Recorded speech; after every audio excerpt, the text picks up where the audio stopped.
اب کچھ جو سیکولر اہل علم ہے ان میں بھی ایسے لوگ موجود ہے یا تحقیق کرنے والے جنہوں نے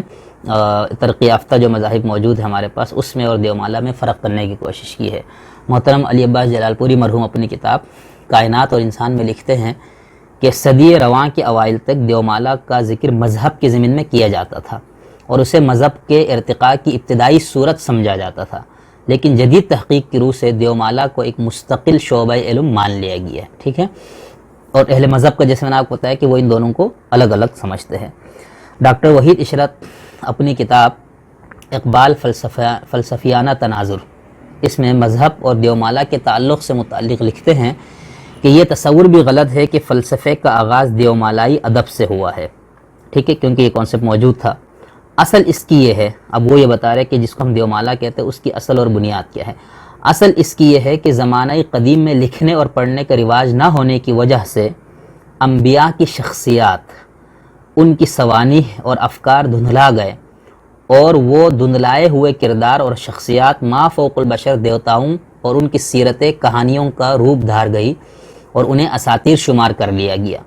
البیرونی کے بقول خود سقراط اور افلاطون حضرت موسیٰ علیہ السلام کے پیروکار تھے۔ تو یہ انہوں نے اس کی توجیہ دی ہے، کیونکہ ہم جب ان چیزوں پہ بات کرتے ہیں تو ہم دو تناظر ہے جس کو سامنے رکھنا ضروری ہے۔ ایک سیکولر تناظر ہے مذہب کے حوالے سے، نظریات کے حوالے سے، ان سب چیزوں کے حوالے سے جس کی روح سے یہ سمجھا جاتا ہے کہ جس طرح سے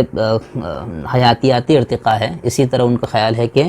فکر میں اور مذہب کے اندر، افکار کے اندر، ان سب چیزوں میں بھی انسان نے ارتقاء کی منزلیں طے کی ہے۔ تو اس ارتقاء کی منزلوں کو جو انسان طے کرتا ہوا آیا ہے، تو ان کے خیال سے جو ابتدائی انسان کی جو شکل تھی وہ دیومالائی شکل تھی چیزوں کو سمجھنے کے لیے، اور اس کے بعد پھر اس نے ارتقاء کیا، ٹھیک ہے۔ اور پھر وہ اس کے اندر اسی لیے وہ یہ کہتے ہیں کہ انسان نے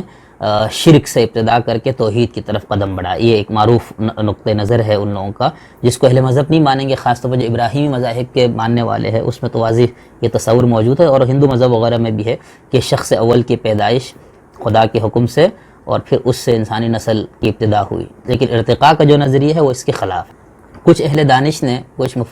فلسفیوں نے، اوگسکوم وغیرہ نے انسانی دانش کو 3 ادوار میں اس کو تقسیم کیا ہے۔ انہوں نے ان کے خیال میں انسانی دانش یا تہذیب نے اپنا سفر جو ہے وہ 3 ادوار کی صورت میں طے کیا ہے۔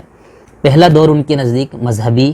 الہیاتی یا دیومالائی دور ہے، جس میں ہر موضوع کی توجیہ کسی نہ کسی معبود کے ذریعے پیش کی گئی، یعنی یہ پہلا دور تھا۔